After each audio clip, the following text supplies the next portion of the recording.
Hi, everybody. This is Brown Carmen with Mustard Seed Radio 704, and we are here for part 2 with Boris Blues Rogers. Hey. So we're going to continue on, and if you could tell us what your experience was like working with Blumenthal.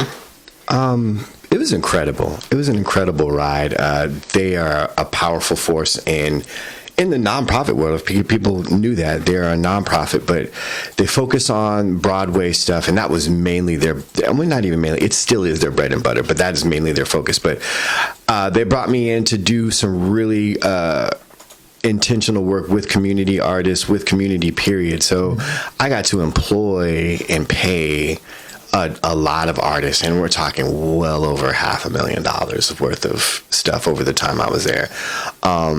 And being able to put people back to work during the pandemic, creating amazing events, unique events, and really just seeing the community that I know is super talented and saying, yo, you want to rock out real quick? You want to make a buck or two? Right. So it was fun. It was really fun to just see that world and be immersed in that world for a bit, and seeing the kind of work that is possible, right? Yes. That is super possible to do inside of those spaces. So yeah, it was a great journey. Yeah, shouts out to them. Yes, that's what I was going to say. Is that pay it forward effect? Like, I get in this space, and now that gives me access to spread the love and spread the talent for people that wouldn't normally get that opportunity. So that was very interesting. So I'm proud of you for that. Appreciate it. Yes.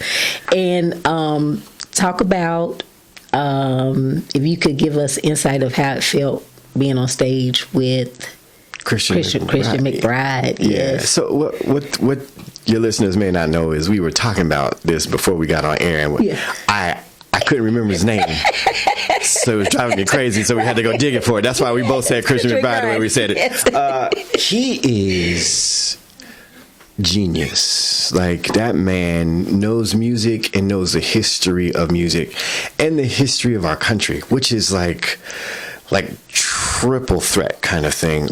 But it was so much fun because we had never worked together before. So it was me, Jason Jett, Hannah Hassan, and my man Corey, and we all never worked collectively like that. Oh, wow. And then we have never worked with Christian like that. And so you had the A&T choir, this band, us all converging on one practice day together. But that's the day of the show. Wow. Of the show. So it was incredible, and we nailed it. Like, and all we had to do was just read. And Christian was going to take care of us through the whole journey.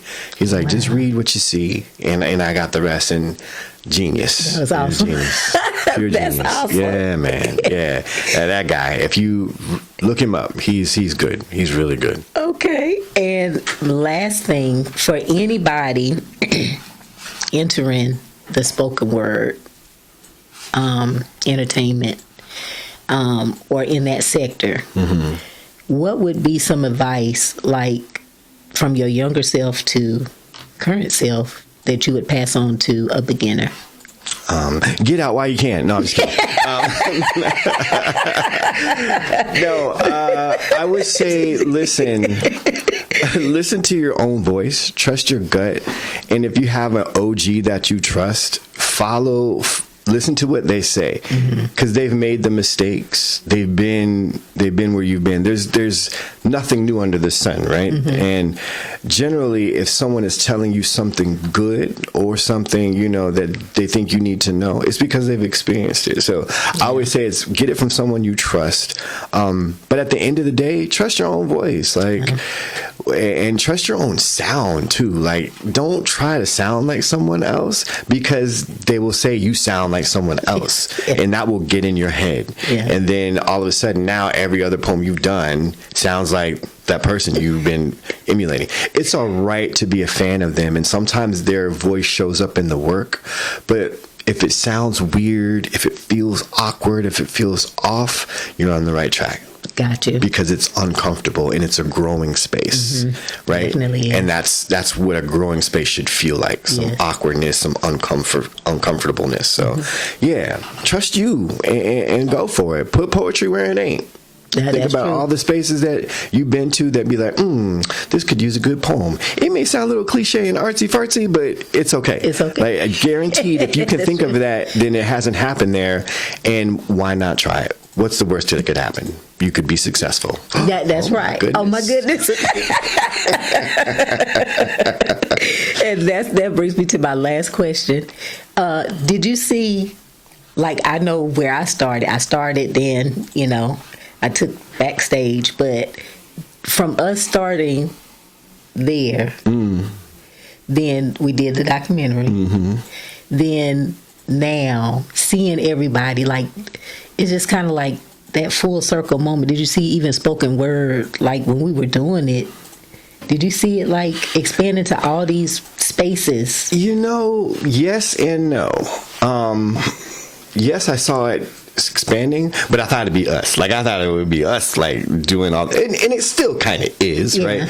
But we were so in our own little world, and it was beautiful there that I didn't think past that. We were young and in our moment, and we just lived in our moment. And it's amazing to see where it is now, like how big and beautiful it is. And I always think back, be like, we was so ahead of our time. We were really ahead of our time. Yes, we were. And that's sort of like the bittersweetness of it, because we were doing things that people are doing now. And I'm like, man, we were doing that way back in the day. Back in the day. And I always think, Carmen, if we'd have had social media, it would have been good. It blew up. And it could have been bad. Yeah, it could have been a little bit messy. It could have been a little bit messy because while we were out there living, we were young and doing young people stuff. Yeah, it was all growth. Amazing, and some of it was kind of stupid. Yes, anything with growth. I think the word of what we were doing would have spread so much faster because people knew who we were. When they got to the city, they knew who to check for. Yeah, they did. They knew where to go to the spots for, and they knew who they were going to see. So that word of mouth alone would have been, tripled.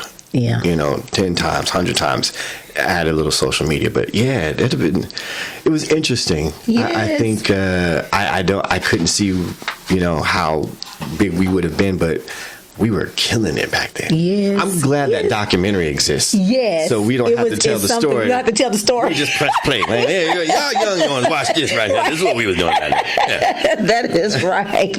So they can't be like, you're going to blues with these stories. And be like, nuh-uh, man, we got it on tape. Right. Oh, my goodness. So shout out to JC, and then Steve Rutherford, Maze, Terry, BG was on BG, all of the people that were a part of that. Shout out to you today. And to end, you want to give us a piece? Sure. All right. I'll do a little poem for y'all.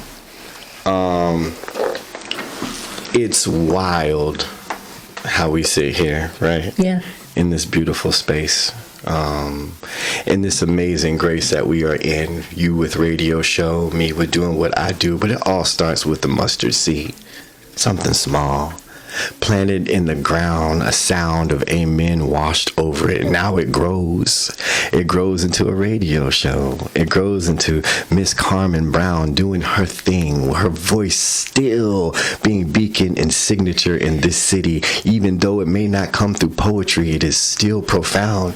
It is still prophetic and poetic. It is still the sound of smoothness that I remember from Liquid Lounge. Yeah, that's how we used to get down back then. If y'all don't know Carmen Brown, get to know how this woman has grown into this beautiful being that you are seeing and hearing right now. And right now there is your mustard seed in the ground.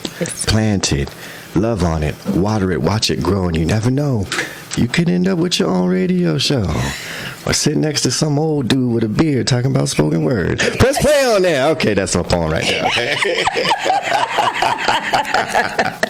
Thank Thank you. Yeah. Tell us where we can find you. You can find me Instagram, BLUZ. I'm also on TikTok. My daughters made me do it. Also on BLUZ, Blues as well. Those are the two really primary platforms. If you're on Facebook, which is wild, my daughter says Facebook is for old people, and I was like, you shut your mouth. Everybody. But for you old people on Facebook, it's Boris Rogers on Facebook as well. And so just check me out on all those platforms. All right. And I am Brown Carmen with Mustard Seed Radio 704. You can find me on LinkedIn under Brown Carmen, BROWNE. You can also find me on Instagram and YouTube under Mustard Seed Radio _704. Be great always and pay it forward, as we can see, as often as you can.